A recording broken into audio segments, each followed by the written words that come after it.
Une mauvaise nouvelle pour les handballeurs impliqués dans une possible affaire de match truqué. Un nouveau rapport d'experts va dans le sens de l'accusation et reconnaît qu'il s'est bien passé des choses curieuses le 12 mai 2012 entre Cesson et Montpellier.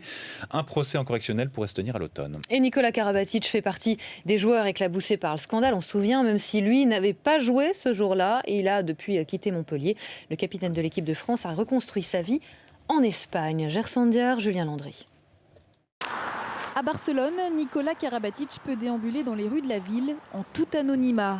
Un luxe pour celui qui a signé au club catalan en juin dernier. Je suis plus tranquille qu'en France et ici je peux me balader tranquillement dans la rue. Je suis reconnu par quelques Espagnols et Catalans, mais je suis plus ou moins tranquille.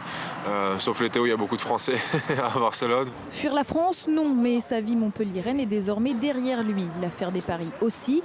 Depuis son départ, Nicolas Karabatic est un homme épanoui. Il partage son temps entre entraînement, bon temps avec les copains et coéquipiers français. Même si on joue tous les 3 jours, l'entraîneur nous laisse quand même aussi un petit peu de temps pour récupérer. Donc j'ai souvent des amis qui viennent me voir parce que je suis pas très loin. On n'est pas très loin de la France, de Montpellier. Et, non, c'est parfait. Je vois pas le temps passer. J'ai l'impression qu'il est arrivé. Ça fait déjà plus de quelques années, on va dire. On a une bonne vie de groupe. En même temps, il y a la performance qui suit. Donc forcément, on va dire que c'est une vie de rêve. Et cet épanouissement se traduit aussi sur les parquets. Récent vainqueur du dernier Euro avec les Bleus, Nicolas Karabatic brille aussi en club. Pour ses 30 ans, l'international français a été sacré champion d'Espagne avec le Barça début avril.